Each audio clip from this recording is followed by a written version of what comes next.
حضرت اس میں یہ بات بڑے لوگ مغالطے میں ہوتے ہیں کہ جن اولیاء اللہ کے پاس بہت دولت ہے تو وہ کہتے ہیں کہ ان کے پاس زہد تو نہیں ہوگا، بھلے انہوں نے پیسے دل میں نہیں رکھے ہوئے ہوں، لیکن جب دنیا اتنی جمع کر کے رکھی ہوئی ہے تو زہد کیسے ہو سکتا ہے؟ تو حضرت اس کی کیسے وضاحت؟ یہ تو واضح بات ہے، جیسے ابھی میں نے مثال دی آپ کو، آج اژدہا اس کو انہوں نے انجیکشن لگا کے اس کو پیٹ بنایا ہوتا ہے۔ جی اب آپ اس کو یار یہ پیٹ کیسے بن سکتا ہے اژدہا، اس کو تو زہر یہ تو نگل جاتا ہے، تو کہا کہ بھائی ہم نے اس کا زہر مار دیا ہے، لہٰذا اب ہمارے پیٹ کے طور پہ ہم اس کو یوز کر گلے میں لٹکا کے پھر رہے ہیں۔ اچھا، بس یہ بات ہے جو امام غزالی نے کہی کہ وہ اولیاء اللہ وہ اس کا زہر، مال کا زہر مار کے بیٹھے ہیں۔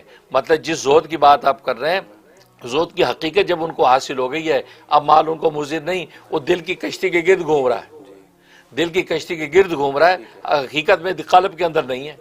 اور اس کی مثالیں موجود ہیں، اولیاء اللہ پھر اس کو کس طریقے سے اس کو برتتے ہیں، کس انداز سے اس کو اختیار کرتے ہیں، یعنی بلکہ اس پر تو مجھے واقعہ یاد آ گیا، عبید اللہ احرار نقشبندیہ کے بہت بڑے بزرگ گزرے ہیں۔ اس کا واقعہ کہ شیخ سعدی رحمۃ اللہ علیہ نے بڑے ہی ان کی ولایت و معرفت کے چرچے سنے تھے، تو سوچا میں ان سے بیعت ہونے کے لیے جاتا ہوں، تو یہ بیعت ہونے کے لیے ان کے پاس پہنچے۔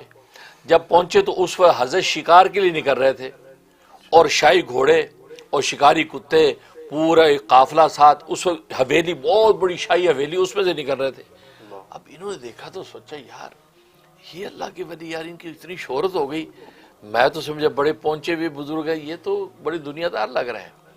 تو انہوں نے وہ ارادہ ترک کر دیا بیعت ہونے کا، دیکھتے رہے نظارہ، حضرت چلے گئے۔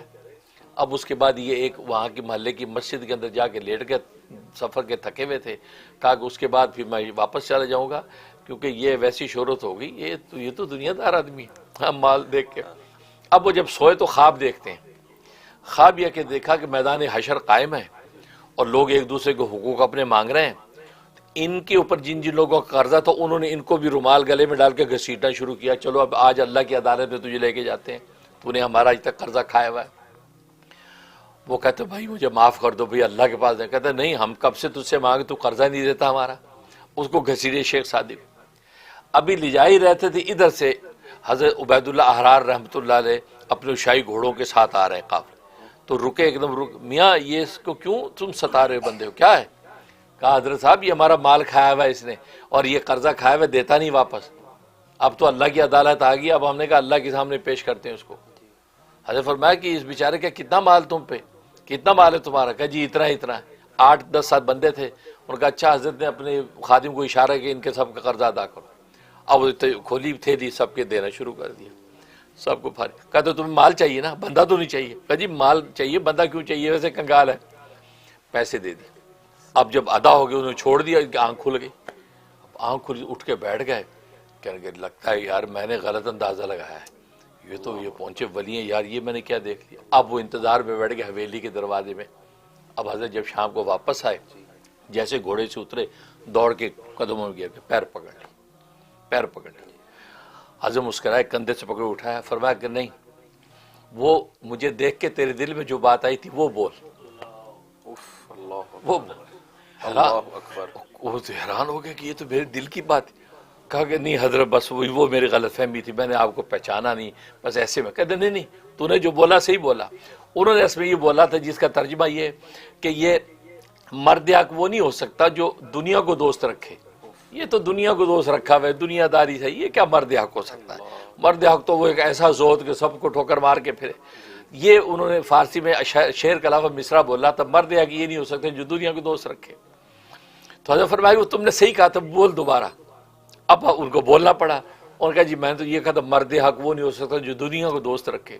حضرت اگلا مصرع مکمل کر کے کہا لیکن دوست کے لیے دوست رکھے، اس دوست کے لیے دوست رکھے، میں نے اس دوست کے لیے اس کو دوست رکھا ہوا ہے، دیکھو میں نے جیسے تیری مدد کی ایسے بیواؤں یتیموں غریبوں کو کھلاتا پلاتا ہوں، تم یہ نہ سمجھو کہ میں اپنے اوپر بھی خرچ کر رہا ہوں، مطلب یہ دوست کے لیے میں رکھی، اللہ کے لیے، اللہ حب ہی، اللہ کی محبت میں بانٹتا ہوں۔ سبحان اللہ۔ وہ اتنے بڑے عبید اللہ احرار اپنے وقت کے اتنے بڑے ولی تھے، لکھا ہے کہ اگر وہ اپنے وقت میں کھلم کھلا لوگوں سے کو بیعت کرتے تو اس وقت کے کسی پیر کو مرید نہ ملتے بیعت کے لیے، لیکن وہ بڑے شاہی مزاج کے آدمی تھے، اسی وجہ سے شکار کیا، کھایا پیا کھلایا، کھاؤ پیو عیش کرو، کوئی پرواہ نہیں بیعت ویت کی۔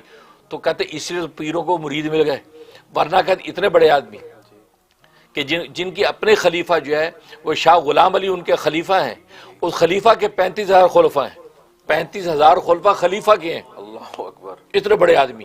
جی تو شیخ سعدی پھر ان سے بیعت ہو گئے، کہا جی حضرت، تو وہی والی بات ہے، تو جو لوگ اعتراض کرتے ہیں ان کی آنکھ فیصلہ نہیں کر پاتی، ان کو پتہ نہیں کہ شیر اور بلی کے اندر فرق ہوتا ہے، وہ شیر بلی میں فرق کرنا جان جائیں تو سمجھ جائیں گے کہ یہ اللہ کے ولی ہیں۔ اللہ اکبر، بہت شاندار، بہت شاندار، جزاک اللہ خیر۔